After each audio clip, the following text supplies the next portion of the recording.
So guys, bablower muna natin kasi nag-i-snow ngayon. Yan.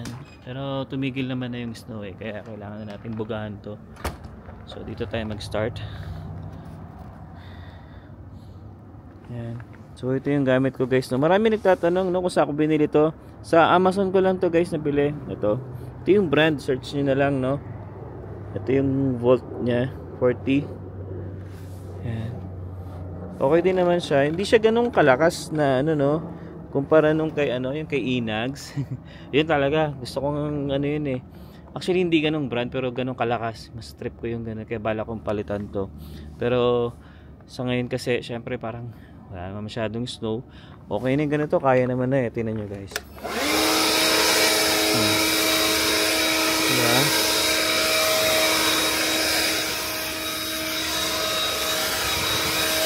So okay na yung ganito. Yung mga naiiwan guys, yun yung mga natapakan na.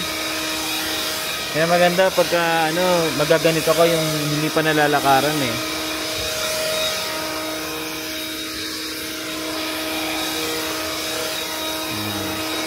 So diba?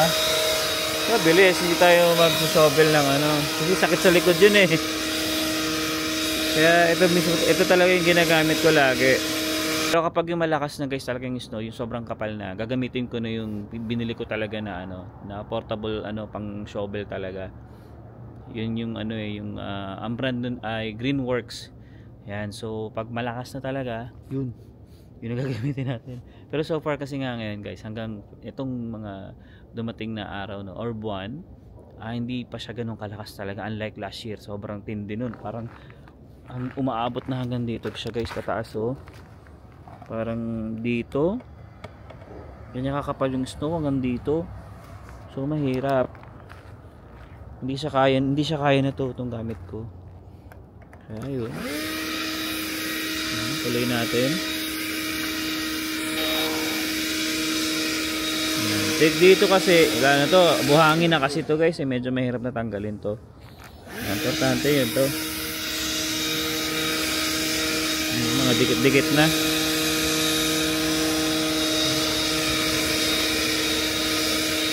Tapos ito sa may bintana namin.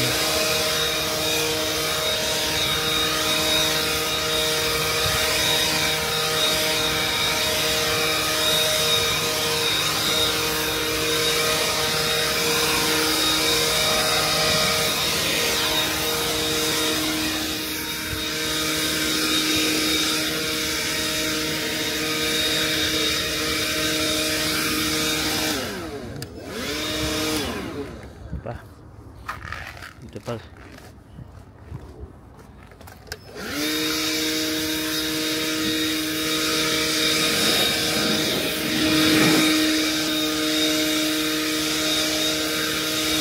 Kala na to, hindi pa masyadong natatapakan.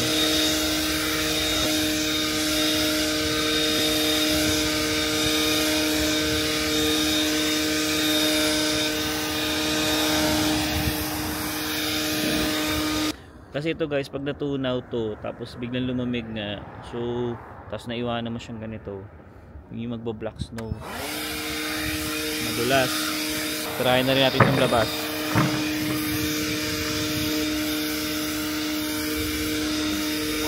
Ay, snow. Ganyan naman, puting-puti tayo guys, no? Yan. So, hindi busy day ngayon, kaya wala pa masyadong mga sasakyan dito sa amin. Pero pagka morning sa kauwian, daming dumadaan dito.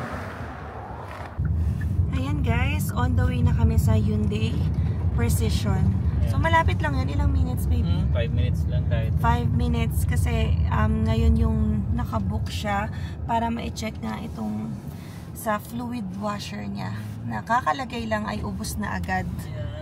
So, oo, nagli-leak. Tingnan natin ha. So I think ang dami-dami or sari-sari talaga ang mga sakit sa ulo ngayon sa sasakyan. Pero sana ay maayos din agad. Hindi ko alam kung papabalikin pa si Alwin or kung gaano kabilis to re-remedyohan. So we will see. Naka-schedule naman tayo eh. O naka-schedule. So baka mag-antay na lang kami doon kung kaya gawin agad. Kasi i-check pa ano ba yung nagkakos ng leak. Kasi nga, nawawala yung, ano ba yan, gano'ng karami? Isang galon? Naubos. Yung parang isang galon na fluid washer, wala agad in just, ayan, 1 to 2 weeks. Wala pa 1 week. Oo nga, yung pumunta tayo kay Lasam nun. So, i-check natin Pero so far, yun lang naman yung naging problem namin sa car namin. Yan, na since nakuha siya ng 2023. Yeah, actually nag-search ako sa YouTube. Tinignan ko nga yung mga problems. Sakit. Karamihan ata sa mga Santa Fe. Yan yung nagiging problema. Dito lang yun sa may gulong.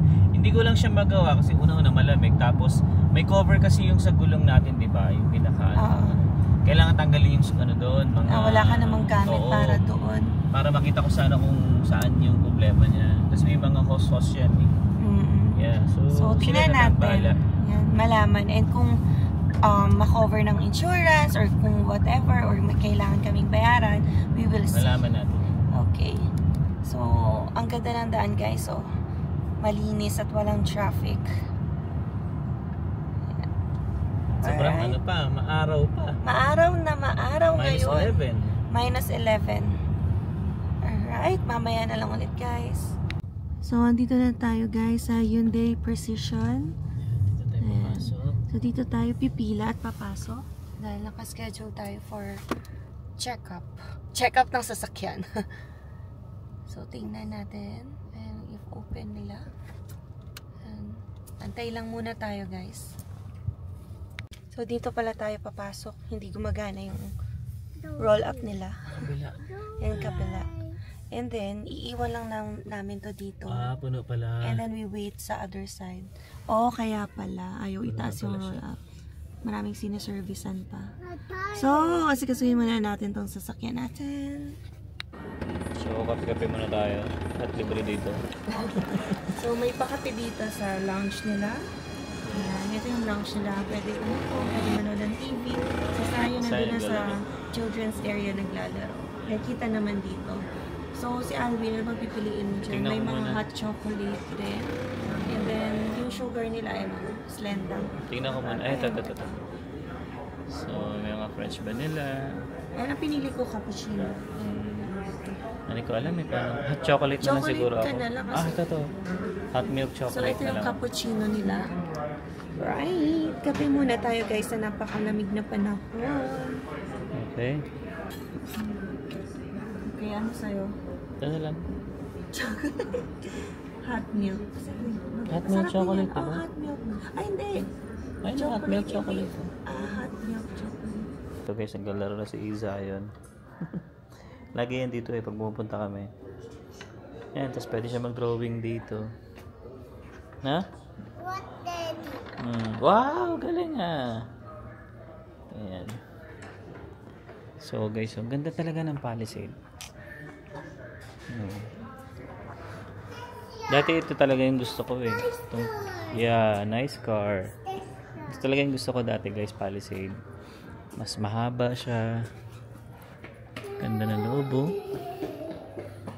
Pwede kayo upuan? Pwede. Nice wow, ang laki niya. Nice. Ang laki niya guys. Tapos 7-seater pa yan. Maganda dito. Kasi that time nga nagdo-DoorDash kasi ako kaya hindi ko kinonsider to. Pero gusto ko talaga to Palisade guys. Yan. Sabi ko kasi yun nga DoorDash malaki makina pagka ito.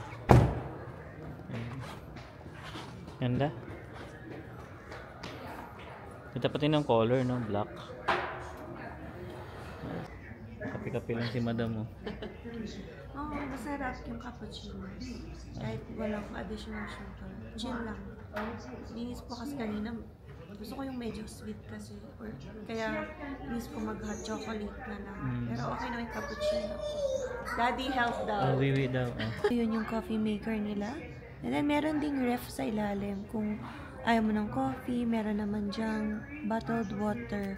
And meron ding mga milk and creamer. So, ayan, nakikita nyo rin yung mga promos nila. Mga cars available sa Hyundai. Yan. So, bali guys, after 1.5 hours, no, negative yung ating sasakyan. So, sabi sa akin, o-orderin pa raw yung parts na yun. 3 to 5 days daw. So, parang nag-crack daw, sabi, dahil daw sa cold weather. Yun, hindi pa rin namin alam kung may bayad yun, pero I think wala naman. Kasi under warranty pa naman yan. Halos 1.5 pa lang ata sa akin to. So anyway, okay lang. Ganun talaga. At least napacheck na natin, no, talaga may problema. Ito na nga ba? Yeah, ito nga.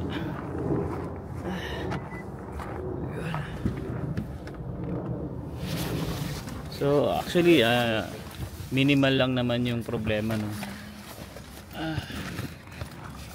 Mga ganyan. At least walang problema yung makina or something, di ba? Guys, yung fluid washer nga pala, ito isang pag hindi alam ko. So yun pala guys, no, yung fluid washer natin is may problema, no? Andito yun, yung mismong may tangke kasi andito sa ilalim. Oh. So yun yung nag-leak. Para saan ba yung fluid washer ulit? Para dito sa wiper natin. Kailangan lang siya sa pag winter. Anytime. Okay.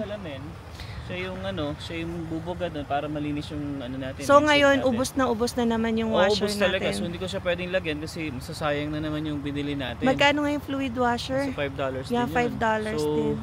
Ilang beses ko lang siya nagamit. Ayun, so yun, 3 to 5 days nga daw sabi nila. Alright. Bago dumating yung parts. Yeah, okay na yun. Hi guys, ayan, nandito naman kami ngayon sa Chinook Mall.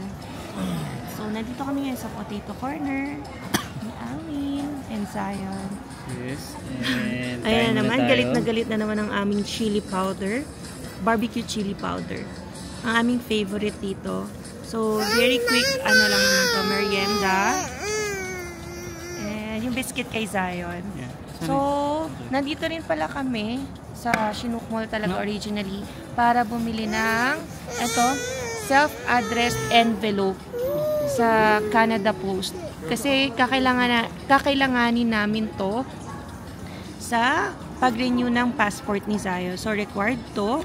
And, ang cost nito ay nasa 16 something. So, $16 to $17. So, merong bigger dito na self-addressed envelope nasa $26, pero since passport lang naman yung ilalagay, doon na tayo sa $16.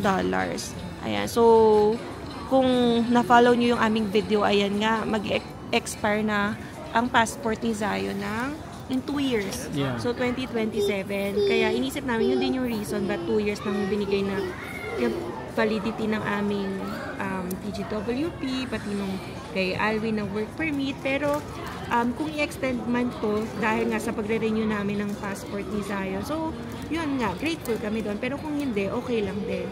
So we will figure out na lang kung papaano.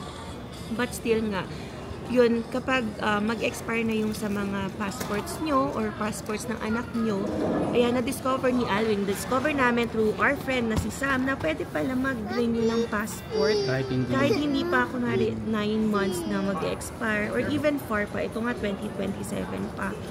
So, ayun, pwede palang ganun, diba?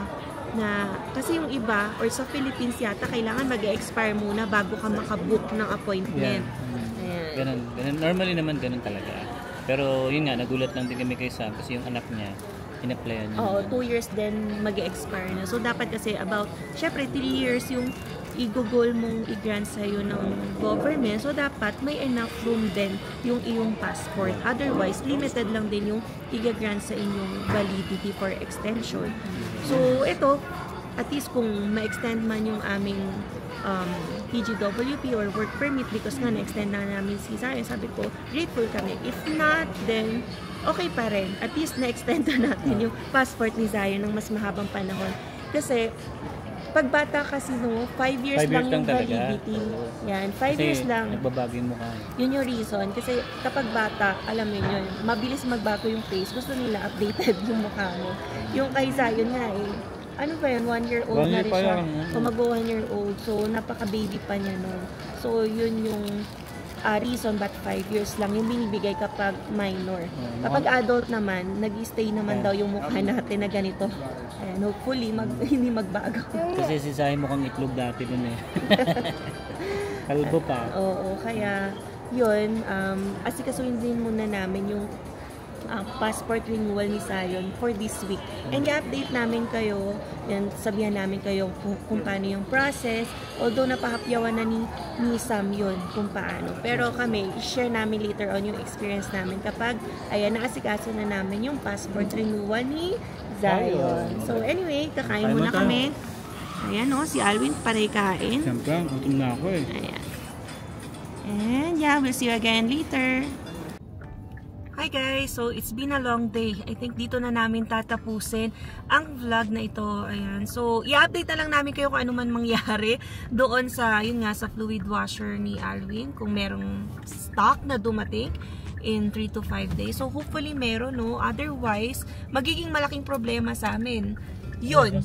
Kasi hindi kami makakalinis nung ito windshield. Especially pagka yung... Ayan, dito, diba? Pag may dumi, may snow, kailangan ma-clear yan dito. So, kailangan ng tubig.